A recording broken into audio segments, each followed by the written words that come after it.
Okay, so the first question is from Will, who's one of our gardeners. He's asking Johan what your shampoo brand of choice is. I've been shopping at Rituals for a while, and they have some pretty good stuff. And then I just pick up some random coconut conditioner at Aldi now and again. Off-brand type deal. But yeah, Rituals has some good stuff. Awesome. Another question for yourself, Johan, is why yellow wallpaper? No, not wallpaper, paint on the house. Was it already like that, or when you moved there, was it like did you decide to paint the mansion yellow? For me, it's just like the hot weather type color. It makes it more vibrant, makes it feel more summery, which is why I moved here and which is why I was looking for. So just, shaping my reality to vibe harder, vibe more. And we got one from Pupi so this first one is directed towards Johan. She's asked, we're having a completely new roster this time for OG. Was this the decision from the beginning, or did you originally want to build the team around Saxa and Sumail, but that didn't happen in the end? After TI, it was more of a fluid decision. I think we had, maybe in the back of our heads, we had ideas of what it could look like, what the future might look like, but nothing was really decided on until after TI. We started figuring out which way we want to go, and it was with Misha's motivation and with our belief in him, it was very clear how we want to start things, and then it just went from there. Okay, I think to add a little bit more about that, I think that after TI, it was very clear. I think we've been putting in all the PR things, where after TI, we all sit down, everybody said how they failed and what they wanted to do. And with the 3 members leaving, it became clear that we were going to have to rebuild. And then the immediate conversation was, well, if we were to rebuild, who wants to stay here, and who wants a different kind of path? By then, we didn't know which way we were going to rebuild. During that conversation, what it surfaced is that Sumail really wanted to go to Secret. It was something that he was very passionate about, and he shared it with us. And then with that information, we asked Martin, what would you do? And well, if I'm the only player in the roster, I don't know what I can do. So I think we took a little bit of time, and then we looked into the options. And during that, also the conversation is when Misha stood up and wanted to do this. I think I'm ready. I want to get everybody's faith. And the next day we spoke about it, and we felt that Misha was the right person to orchestrate the future of OG. And yeah, and then that was the first start. So do you guys see a little bit of yourselves in the new players you've chosen for the roster, or was this like based on having new players, new play style, that sort of thing, or was it kind of were you looking to build like the new OG? Whenever you build any roster, you gotta work with your strengths, not your weaknesses. That'll go for any combination of players and also for individuals. The same concept applies. So it would be not a fruitful endeavor to try to rebuild one-to-one, rebuild the exact same, but this was built in the spirit of OG. This is built on the same principle, foundations. This is what makes you succeed, and this is what makes you get really far. And then there's a lot and this is things that are not good, not healthy, and then a million things in between. Like we kind of want to shape the parameter and the overall work ethic, approach, ideas, or at least share them, and then let other people either figure out if there's another approach, something more, this is perfect, and then really apply and work with the tools that we've been working with. So it's a case of you're not looking to make a copy of OG, but you're looking to just guide them into becoming better versions of themselves. If I'm reading that right. Thing. Yeah. That's what I think. That's why a lot of players and a lot of rosters have worked for us. And a lot of players have been shining. Yeah. Awesome. I think it's also like when we think about Johan, when you think about what what is the OG playstyle? I think it has changed, through different iterations of the roster and different things. But some of the core values has been the same. Yeah, of course. So the idea is how to prevail the values and let this team just become what they want to become. So just to answer you, I think we also listen a lot into what Misha wanted, and how he saw it. The last question on this is like what do you guys think the best? What do you think is the biggest strength of the new roster? Energy and passion, I hope, right? Yeah, I would say so. My dream is that they're as hungry and as thirsty as ever, with a mix of experience and people who've played on the big games, in the big games. And then, of course, with the help that we can also provide in OG and Seb and me. And the real strength, I think, will lie in their ability to soak up some of these things, learn from other people, learn from what people are trying to build. And then, of course, they need to click their buttons, be their own, be as good Dota players, the reason why they're here, being talented and all that. And everybody has a big role to play. But I would say the fact that they're young, hungry, and ready to do whatever it takes. Next one then is this one's about the players being quite young. This is from Sam, one of our gardeners. They're asking, how do OG plan to accommodate their needs, like when it comes to schoolwork and just the fact that these guys are really young? How are we going to look after them and help them balance the grind and the rest of their life? Okay, so I'll take this one if you want. I think that this actually was obviously one of the main things that we addressed.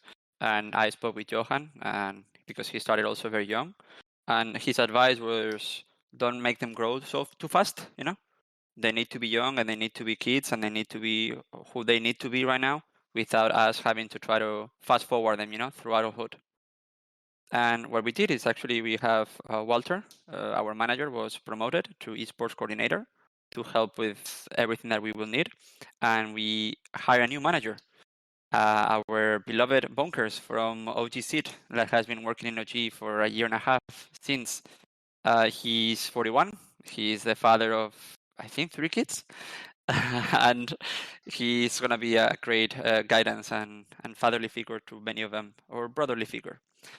We're a new staff here that will help them with the coordination of travels, scheduling, feeding them, and taking care of them.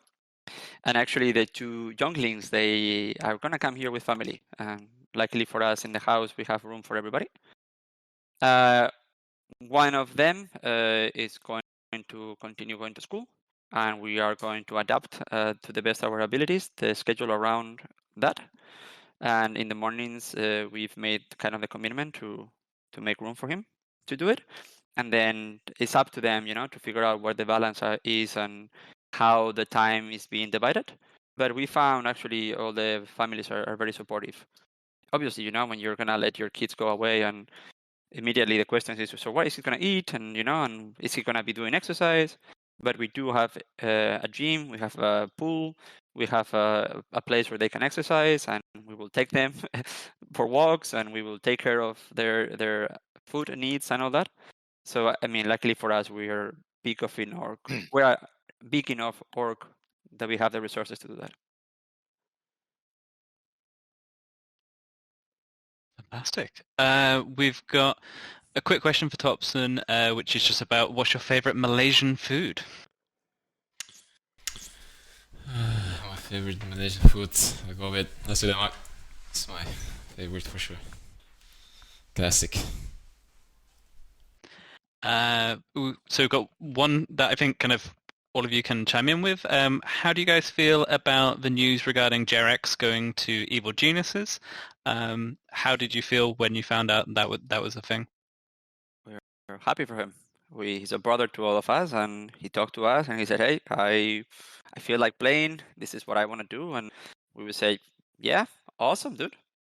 I mean, all of you guys knew, right? Topson and Johan, he spoke to you guys, and I think you were very supportive as well. I mean, for me, it's all about just living your life and being happy, and doing what's right, and do right by people, but nobody can stop you from doing anything that you want to do. So the fact that Jesse is motivated and he wants to go back to play is good news to all of us. I mean, I can relate, with that feeling of wanting to play and wanting to compete. So I'm just happy that he also got like a good roster to work with, and he's trying something new in his life. Becoming captain, position 5 is gonna be it's gonna be cool to see. I'm excited. I'm also excited for us to get to play again, against each other, but at least we, on the same server. I think it's a cool thing. It's a great thing. Awesome. Tobias, how was for you? I know you have a special connection with Jesse. That's a lie. We don't have. We're two Finns. Neither of us even talk to each other for like 3 years. Okay. And I got my information from Anna. He didn't talk to me either. He talked to me, and I know he talked to Seb as well. Yeah, he called both of us. See, that's our special connection. We never talk. So that's like full finish, That's when you know that you guys love each other. Yeah, exactly. We don't need to talk. It's more like a psychic link between you. You just knew. Yeah.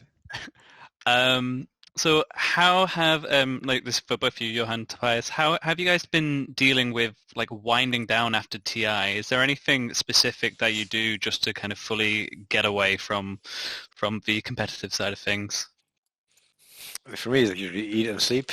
Just a lot of eating and sleeping and letting the body just kind of reach normality again. For me, it's always a big drop in different hormones or something. Like, I don't know, I sleep a lot more, I eat a lot more, and I'm a lot more tired, and then it kind of evens out after a week, 2 weeks. So that's kind of my go-to. And yeah, not really playing Dota. If anything, I play other games. I've always played other games, and they're nice, very nice tool to relax with. I mean, we all know Topson's been doing that as well. What else aside from New World have you been doing to unwind after TI? Family life, having a 1-year-old.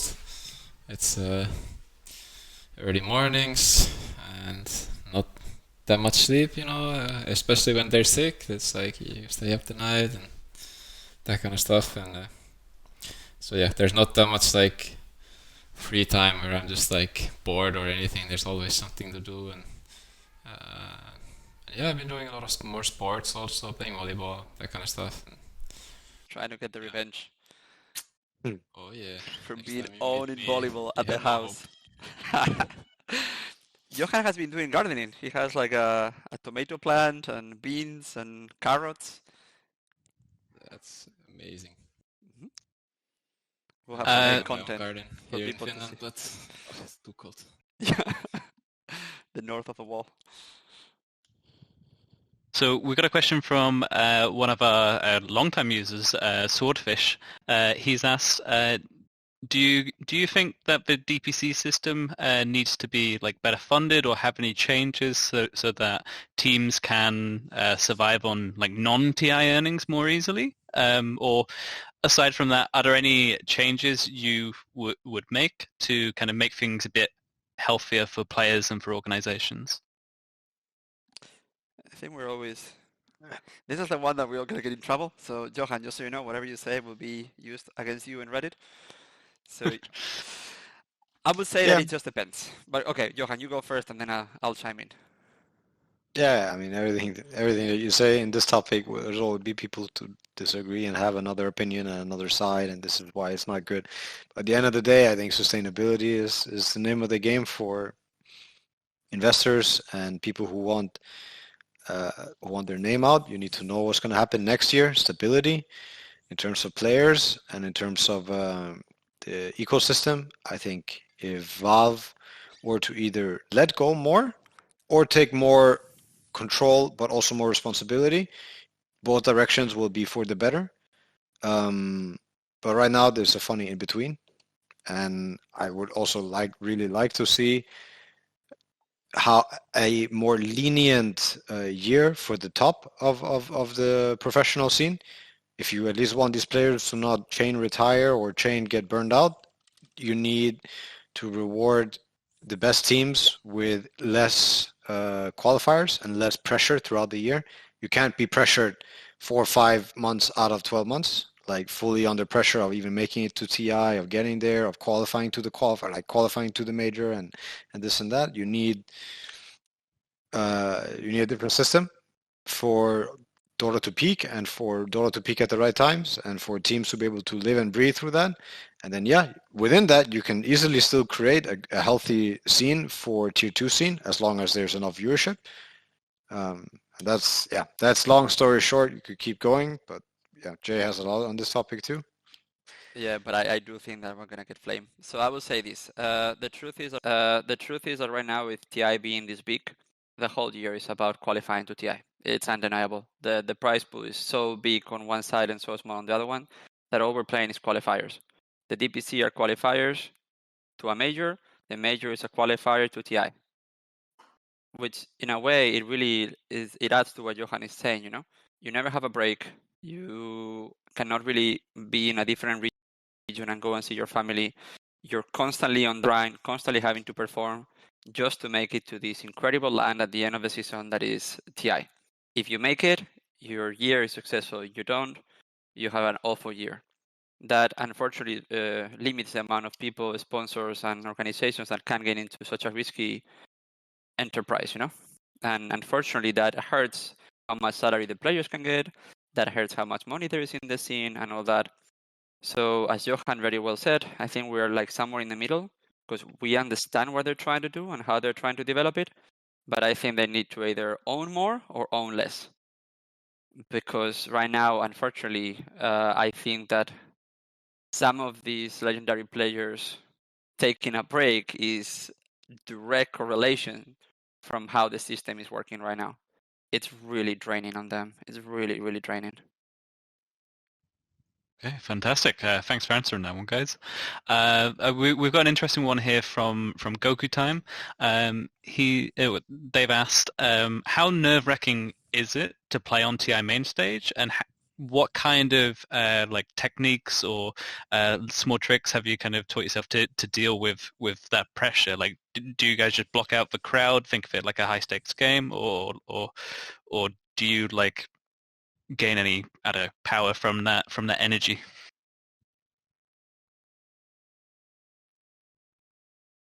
Obvious want to take it? Sure, maybe. I mean, I don't know any special techniques. I guess everybody has their own thing what they like to do before a stressful game or a really important match or whatever. And I think it's most comes from your teammates usually. Like if the team atmosphere is like relaxed, and then it's like very easy to have a nice mindset going into the games, and especially if you're like well prepared and stuff. And then everybody has their own things to, calm themselves down or whatever. Like some people listen to music, some like dancing, whatnot. So I don't have anything special. I just like to feed off my other teammates' energy and just feel the crowd or whatever. It's been so long since I was in front of crowd, so I don't even remember how it was. But all these important games, it's like a lot for me. It's just about like leaning towards my teammates and feeling good together. At that, we also have Mia, that is the sports psychologist that goes with us, and I think she does a lot of really good work to prepare the guys as well before jumping on the stage. So kudos to her. One question we've had from a few people is they seem to wonder what would happen to the current roster when you guys return from your breaks. What would that look like? We spoke about it. It's a big topic, and I think we made it very clear, even in the last versions of the project, that the space, the time to join the roster was now, and if they were not ready to do it now, we will only revisit until after TI11. Obviously, if something happens, we can always look and regroup, but both of them knew that going forward, and I think that I speak with both of you, Johan and Tobias. We're not trying to create something that when you guys want to play, these kids get kicked. That's not what we're all about. So OG is committed to this roster for at least until after the next TI. You're saying, yeah? Yep. We want them to have the space and have the. Sorry, Johan, go ahead. No, you're saying all the right things. If there's going to be a change in the future, it means that we're failing on some part, and change doesn't have to come from lack of results. It would come from more than just that. Of course, lack of results or whatever is a symptom, or results are also a symptom of things going right and things happening as they should, or good things happening, blah blah blah. But I'm not planning a return that means taking over a slot in the team. If anything, I could see myself staying in a coach position, staying in a sports psychology position, or returning if a player can't play, or being like, a sub / water boy / whatever. I don't know what the future holds, to be exact, but this project, I mean, I want to see these guys do better than we did TI8, do even better than we did TI9, like that's my goal, that's my dream. Yeah. Awesome. Thanks for answering that one, guys. I know it's like maybe a little bit of an awkward question, but no, I think you've really kind of cleared that up for people. No, it's a necessary question, of course. Yeah. And just to be clear on the timeline that we get this all the time, last year when we brought Anna back, the order was things are not working out, we're not qualifying, we need a new player. Okay, who is out there? We look at different players, and Anna was the one that we decided to go. It was not like, oh, Anna wants to go, so mid one, bye-bye. It's not that. It's the other way around. Fantastic. So the next question is, I think it's for both N0tail Topson. One of our users is asking what your thoughts are on panel work. Is this like everyone loved seeing you on the panel at TI10? Is this something you'd see yourself kind of doing more of in the future? I mean, for me, definitely. I would love to see Topias be up there. He's great on camera. What? I'm serious.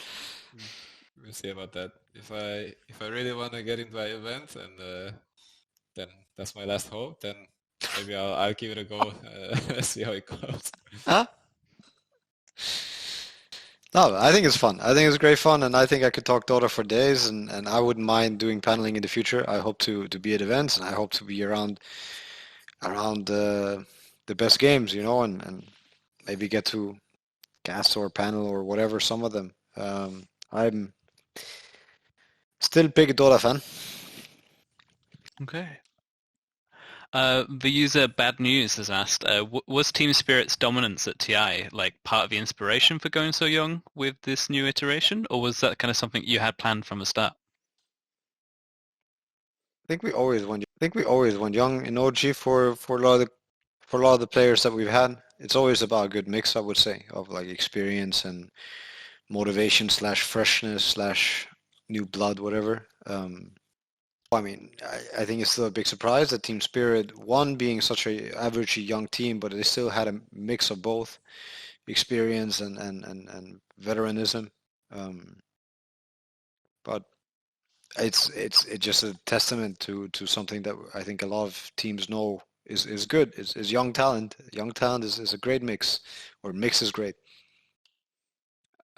I think we put it on the PR, Josh, when we talked about that, what we think it made like a winning recipe, is passion, the open-mindedness, the flexibility, the youth.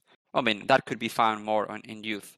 But I think that what I think Spirit really showed us is that, yeah, the same ideals that we had inside of the company, once again prove right. Once again, So the Topson quote, the younger the better.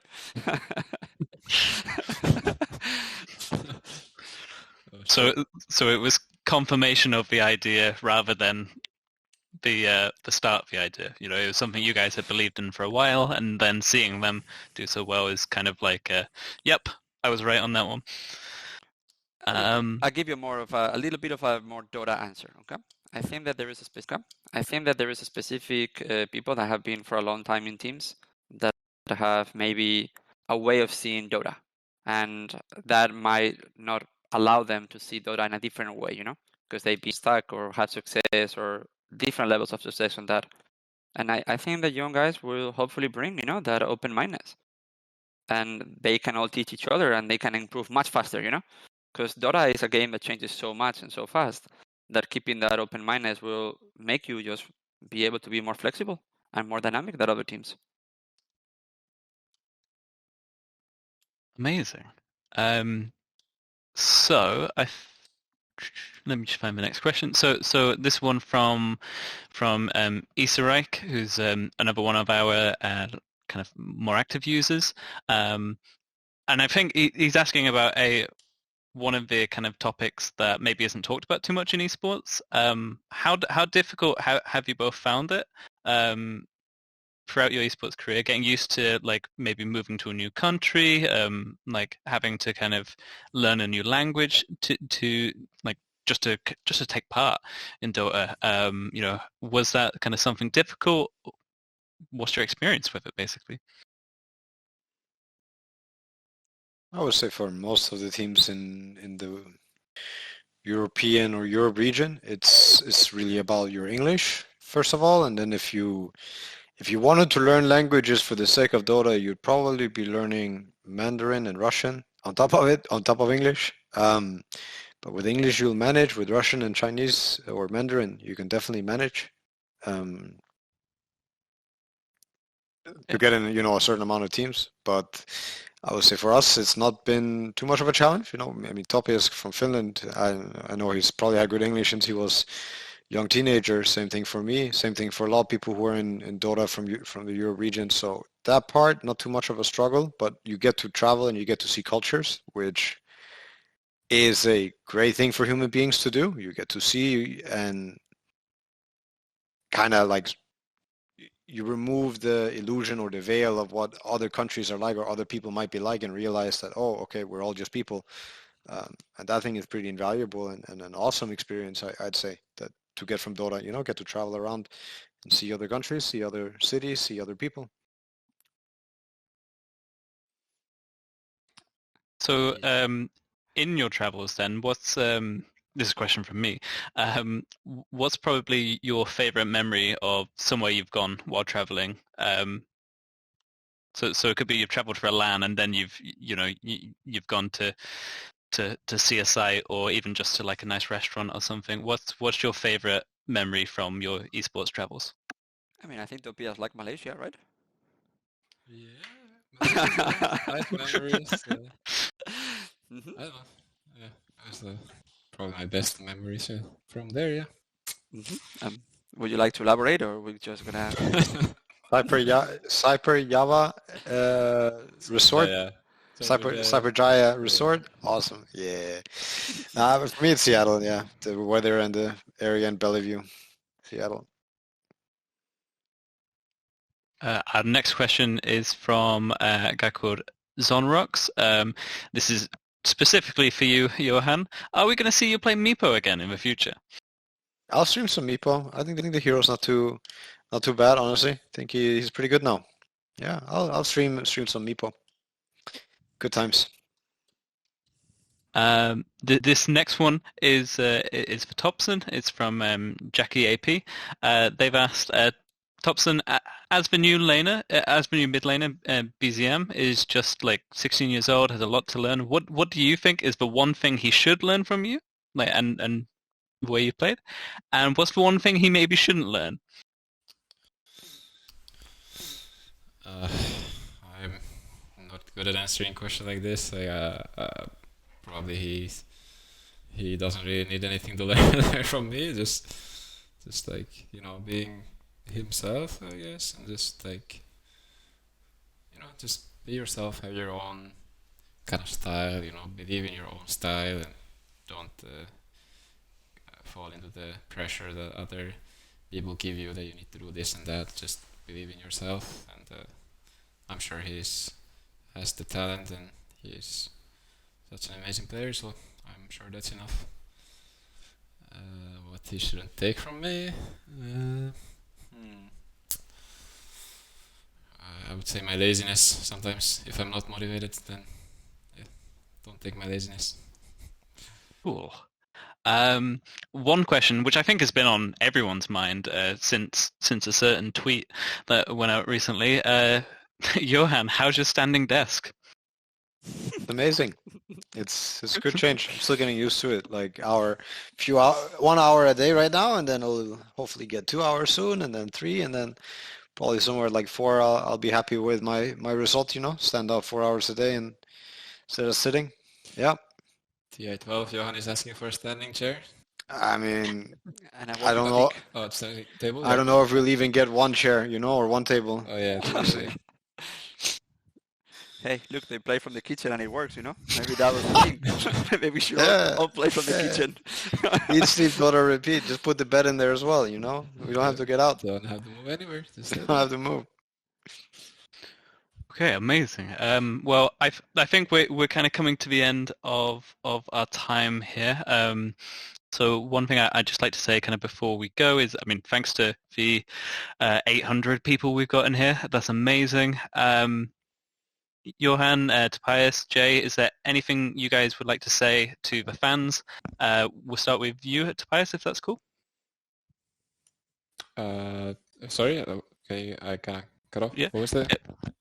So we're nearly done, unfortunately. Is there anything you'd like to say to we've got 800 fans listening. Thank you. What would you like to say to them?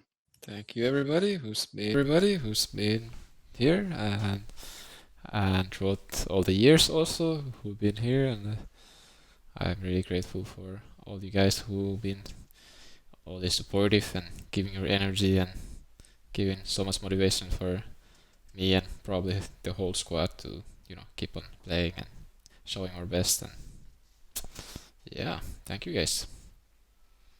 Yeah, go for it. Of course, big thanks and much. I don't know what's the right word. Like appreciation for the people who have also followed through thick and thin and ups and downs and been a true fan through this weird journey, and also the new fans, of course. Anybody is welcome. But yeah, I notice, and it's very awesome to see that people are so passionate and so into it and stick with it for so many years. I think about it daily. It's a cool thing to be so excited and hyped about something, and I cherish that myself. So yeah, just big thanks. You make it happen. Amazing. From me, I have a question here that I wanted to answer. It's like, what is any advice you would give a 16-year-old whose parents don't accept that he's competing? I think that this is one of the questions that we constantly face, and I don't know if there's any magic words. I think that obviously when you're playing for no money, the convincing your parents that this is a real career, it's much harder. And unfortunately, not everybody will make it. I think that there is an element of just figuring out when the right time, to communicate this to your parents. Just be honest and be open and tell them that this is something that you might want to pursue, but also, try to have either a backup plan, or a reality check at one point. I think that this is one of those questions that every person has to go through. Not only about gaming, anybody that has a creative field or things that they want to do, they have to have this conversation with them. For us, I wanted to use the last thank everybody that is here with us and the people that are going to be watching this later on YouTube. Thank our sponsors and everybody that is really actively working in OG as a staff, as the moderators of the Discord. You are the people that makes this real for all of us. Without you, we would just be playing video games at home. But now we have this incredible community that we have nurtured amongst everybody and built upon the values that Johan and Seb created and that made all of us believe. And for the new roster, I know that we haven't really spoke a lot about the guys, the new guys that we have, but this is a very exciting future. This is exactly the project and the roster that we wanted. And I think that you guys should give them a chance and really get to know them. Actually, our mid player right now is actually streaming. He actually asked me if he could stream, so it could be a good moment to go and see him. They deserve the chance to be themselves, not to constantly be judged in comparison with the legendary 2-time TR winner, you know. Let them be them. Let them be happy being them. We made it very clear internally that there's no pressure of becoming a copy of the carbon copy of the other roster. We just want them to be them and to be young and to be excited and to have passion for the game. And I hope that you guys really all give them the chance, you know, to show what they are made of. And yeah, Josh, thank you so much also as well to you and all the moderators for putting this together. Well, I promise on Twitter there will be on SEA friendly time. So yeah, definitely. thank you so much, everybody. Thanks, everyone. Bye. Adios. Ciao, amigos. Adiós, adiós. Adios. Bye, guys. Bye.